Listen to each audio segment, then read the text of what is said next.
Hello everyone, how are you doing today? I hope you're doing well. My name is Dr. Yaba. Welcome to my YouTube channel.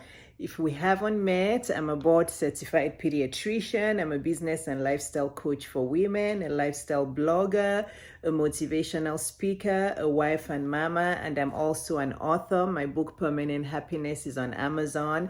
And my YouTube channel is everything business and lifestyle, business and relationships, everything from making your money to attracting your honey.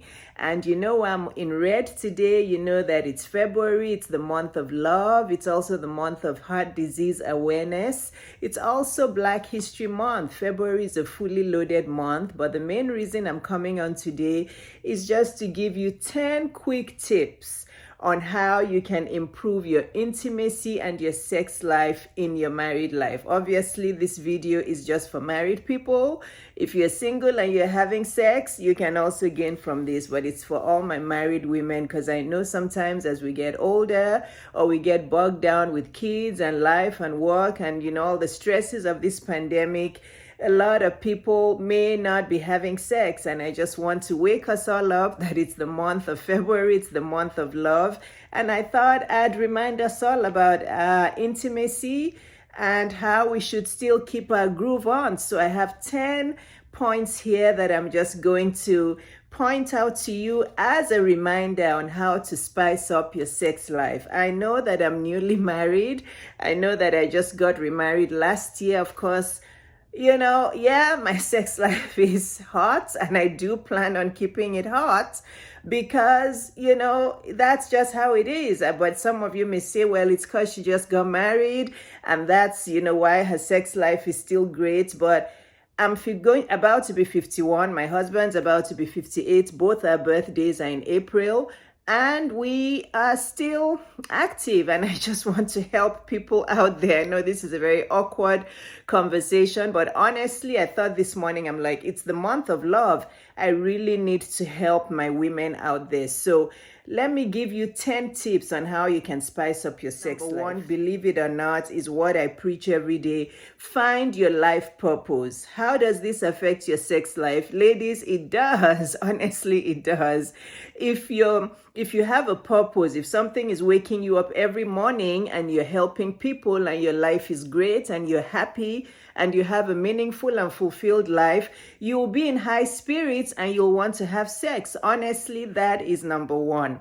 Number two, closely related, self-care, self-care, self-care. We talk about self-care, we just throw it out there, but self-care is so important. It doesn't matter if you're a size 0 or size 2 or size 18 or size 24. It doesn't matter what size you are. As long as you know you're doing your body the best, you're taking care of your physical body and your inner spirit every day, then you'll feel good about yourself and you'll want to have sex. Honestly, I'm telling you, if you're just a couch potato and you're not feeling in high spirits, you're not happy, you don't have a life purpose, you hate your job, you don't have anything that is meaningful in life, you're not going to want to have sex. And my platform, honestly, if you followed me long enough on Instagram, you'll know that I look within. I don't like blaming other people. So honestly, this whole conversation is what can we as women do to spice up our sex life? Because it's very easy for us to blame our husbands. Oh, he doesn't do this and he doesn't help with the dishes. He doesn't take the trash out. But sometimes you have to look within and figure out what are you contributing to a poor sex life or what are you not contributing to a poor sex life, right? So finding your life purpose, living a meaningful life. Number two, self-care, self-care, self-care. Take care of that body, take care of that spirit. Do things to make yourself feel loved. Take a bubble bath, take a walk in nature, exercise every day, make sure your hair is nice and clean, spice up your hairstyles. You see me every day. Sometimes I have straight hair, sometimes I have curly hair. My husband does like my straight hair, but sometimes he loves my curly hair. I sometimes will just change my hair color. Sometimes it's long, sometimes it's short. I just have fun with taking care of myself. Number three, closely related, love and accept yourself as you are. Okay? Plastic surgery is just a band-aid to what is really going on in your heart. The other day, I had a woman DM me who said she's lost her daughter recently and that she's 51 years old. And when she looks at herself in the mirror, she's seeing too many lines. And she's asking me that, what do I feel about fillers? And what do I feel about this and that? And I'm like, what I feel about is that you should not start with all those things, because you're still healing from your daughter's loss. You have a spiritual loss, you have a mental health issue that you have to deal with. So how about you heal from the loss rather than feeling that at 51, yes, you're going to have some lines. I have some lines, but I rock my lines. That's what I told her. I said, I know. She said, oh, but you're a doctor. Do you have any advice? I said, my advice to you is don't get into the cycle of plastic surgery, because once you get into the cycle of plastic surgery, it's hard to stop. This is why you see so many middle-aged women, even young women now with deformed faces, because they just can't stop. You fix the nose, then you want to fix this and the chin and the double chin. Enough. Just love and accept yourself as you are. And your husband will see that you love your own body as you are, and you'll feel sexy as well. Number 4, this is very important. Stop asking your husband or other people if you're pretty. Stop asking. Some of you ask your husband, do I look good? Are my arms too flabby? Is my belly too flabby? Is my this too that? That's a very high, that shows that you're very insecure. Nobody likes an insecure person. Your husband is not going to want to tell you you're insecure. But if you're asking him all the time whether parts of your body look okay or whether he likes them, that just smells big insecurity, and it's a turn off. Honestly, I'm saying it on behalf of men. It's a turn off when people are insecure. If you're 50 years old and your boobs have headed south, your husband understands that your boobs have headed south. And if you're happy with them, my boobs have headed south. I don't care. My stomach is wrinkly. I have stretch marks everywhere. I do have folds on my stomach. But when I dress up, nobody sees it, because yes, I do have a small waist and my belly is quite flat. But when I'm not wearing clothes, I do have folds because I've had 2 kids. And with each pregnancy, I gained almost 70 pounds. So what do you expect? I'm going to have a mommy belly, but I feel confident in it. I don't ask questions about what do you think? Should I get a tummy tuck? Should I get a... Love and accept yourself and stop asking if you're pretty or beautiful.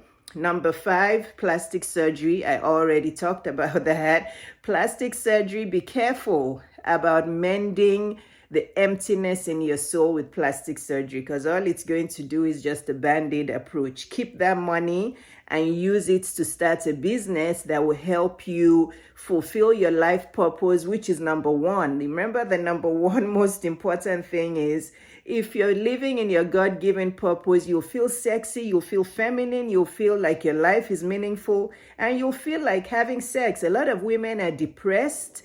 They're not living meaningful lives. They're not happy with their lives. That's why they don't want to have sex. So that money you're going to invest in plastic surgery, take it and use it to set up a business, an online business, something that will make you money, something that you can be using to make impact, touch lives, and feel like your life is meaningful. Number 6, this is very important, and my husband taught me this because I didn't even know this existed. Go to bed at the same time as your husband. Women, try to figure out your crazy schedules and try as much as possible to go to bed at the same time. If not every night, most nights. In my previous married life, we never did this. Well, I don't want to say never. Maybe we did it in the beginning, but when I met my husband and he was like, what time, we kind of talked about our bedtime routines. And lo and behold, we had the same bedtime routine. He loves going to bed early, between 9:30 and 10.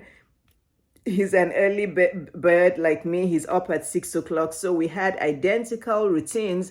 And he said, we're going to bed together, right? I'm like, oh, okay. Yeah, that's fine. Oh, you're not one of these men who stay in the living room and, drink beer and watch TV till 12 midnight or 1 a.m. and then come up to the room. He's like, no, this is what marriage is about. We're going to bed at the same time.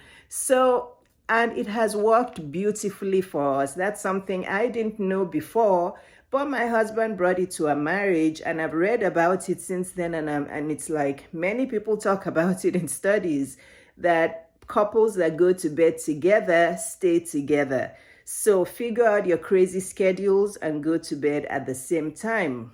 Number 7, go to bed naked. This is very, very important. This is something else we just started to, because he likes it. Going to bed naked is good for many reasons. Number 1, you feel nice and cool. Number 2, you're in your natural, authentic states, right? Number 3, you just feel really close to each other because you're skin to skin. All the insecurities go away. You just feel like you're one and the same. So try it out and you'll see how much it works. You won't care whether your belly is in 4 or 5 folds or whether you have cellulite or whatever. Everybody's just in their natural state. Before you go to bed, you can change into your sexy. So if you're wondering what about your sexy nightwear or your sexy, nightgowns, wear those around the house for maybe about an hour before you go to bed, right? And then when you come up to the bedroom, take them off. So you can still wear your nice silky, nightwear that you have. Hopefully you do have those. I hope you're not going to bed like our Nigerian sisters in your big boo-boos or your big whatever. Buy some sexy nightwear and some sexy nightgowns that you can wear in the house. And if you have kids, then buy one with a dressing gown on top. They sell them in sets. So wear those for like an hour or 2 hours. Now that we're all at home, you can change into those right after dinner and just being your sexy self before you come to bed. And then when you're going to bed, take everything off, everything, even including underwear, okay?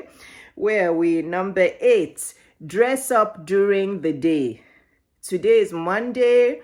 I'm working from home, but look at me, I'm all dressed up in my red velvet dress, not just because of this video, but because I do this most days now. I don't just walk around the house in my workout clothes. After I finish working out, I take a shower and I put clothes on. So now with the pandemic, don't let yourself go. Don't just wear workout clothes and just baggy clothes all around the house. Dress up, put your makeup on. Even if there's some days you want to be makeup free, that's fine. There's some days I don't wear makeup, but I still make sure I take a shower and I dress up and I wear my perfume. My husband likes my fragrances, so I put my perfume on. It's nice. Smelling nice is a big turn on. So if you know your husband loves a certain fragrance, wear it and make yourself feel nice and feel sexy and smell nice. So ladies, during this COVID pandemic, don't just dress up in scrubs all day and say you're running after the kids. You have to spice up your sex life. And also, if you keep on wearing those baggy clothes, you're going to keep gaining weight and you won't know when you're gaining weight. This is what's happening to a lot of us because we dress up in comfy clothes all the time. We're also more sedentary. We're gaining weight and we don't know. If you put on your jeans and you put on your leggings and you put on your proper clothes, you'll know when you're putting on weight. Number 9. Oh, I don't know what number I'm on, but anyway, the next one, ask for help, right? This is for those younger moms who are going to message me and say, Dr. Yabo, you're saying we should spice up our sex life. You're saying this, you're saying that, but the kids are running around. The kids are at home. We're stressed out. We're tired.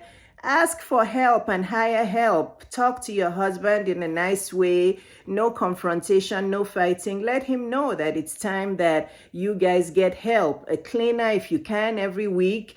A meal service if you can. You don't have to cook every day. You can get maybe public sandwiches. You can order food from outside sometimes. You just make it work where you're not tired all the time. Hire a personal assistant. Hire an errand helper. If you have a business and you're tired, stop being a one-man show in your business. Hire help in your business. And if your husband is resisting, let him know that you want to spice up your sex life and your intimacy and you're tired all the time. So can you please get help so that you can be a better sexy wife for him? Try that and see if he says no. He's not going to say no to that. So ask for help. I have 2 more. I know there's a lot of bad marriages going on there. I know there's many couples, unfortunately, that sleep in separate bedrooms. I know there's cheating husbands and there's cheating wives, not just cheating husbands. I know there's a lot of toxic and just bad, terrible, unhappy marriages out there. So this one is for you. If you are in an unhappy marriage, go and get counseling. Obviously, go and get counseling. Go and get therapy. If you've tried counseling, you've tried therapy, the years are rolling by, you still have a bad, unhappy, negative, toxic marriage, get a divorce. I'm not encouraging divorce, but it's like nobody's tying you down as a tree. You say you want the kids to be grown up. What about your life? What about your life? You're going to live an unhappy life, no meaningful life. You're not living in your purpose. You're depressed. You're sad every day. Your husband's cheating on you. You're just whiling away the time because of the kids. But the kids can see that you're not happy. So what you're doing is destroying the kids more than living. So it's like, don't think that staying in an unhappy marriage is better for the kids. No, the kids are hurting gradually and slowly, and they're not telling you. So you can't change anybody. If your husband isn't changing, if your marriage is terrible and sad, reinvent yourself, get a divorce and move on. You're not a tree. You're not stuck in one place. Okay? So move on. This one is really, really important because you're not going to have sex. You're sleeping in separate bedrooms. If you're sleeping in separate bedrooms, your kids know you're unhappy. So if your husband's cheating on you, your kids know. And this isn't good for them. You feel like they're fine. No, they're not. They're going to have trouble as adults as they get older. So take care of yourself. It is very important. The last one, I think that's number 10. Ladies out there, stop saying no to sex. The first and the last one are the most important. Number 1 is find your life purpose. If you're not living a meaningful life, you're not going to feel sexy or even want to be your nice, feminine, happy self. Number 10 is have a rule for yourself today. Remember when you said your vows. Remember when you guys first met. You fell in love, right? There was a spark there. We women are too used to saying no to sex. We are the ones that are usually all over our boyfriends and fiancés in the dating period. We want sex all the time. Then when we get married, we don't want sex anymore. It's very what's it called? It's a bad feeling for men. A lot of men complain about this, that women, when they're first dating them, they want to have sex all the time. As soon as they get married, I'm tired. No. Write in your journal, promise yourself that from now onwards, after you've watched Dr. Yabo's video, you're not going to say no to your husband anymore. You're going to be that lovable, sexy siren and just that woman who just wants to love on her husband and have intimacy. Stop saying no. Stop saying no because your husband does want to have sex. And you'll see if you put all these 10 things into practice, you'll come back and thank me. And you'll say that this February, this Valentine's Day was the best ever.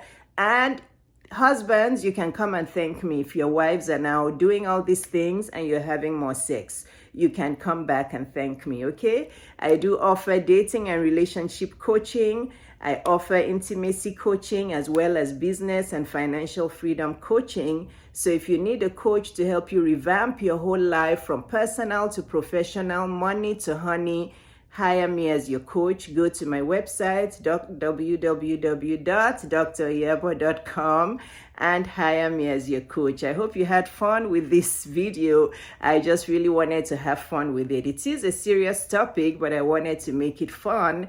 Share it with your friends, and I hope you guys have a wonderful, lovely Valentine's Day full of nice, lovely, sexy intimacy and really hotness. Okay, all right, bye guys. I love you. I'll see you in a few days with the next video. Bye.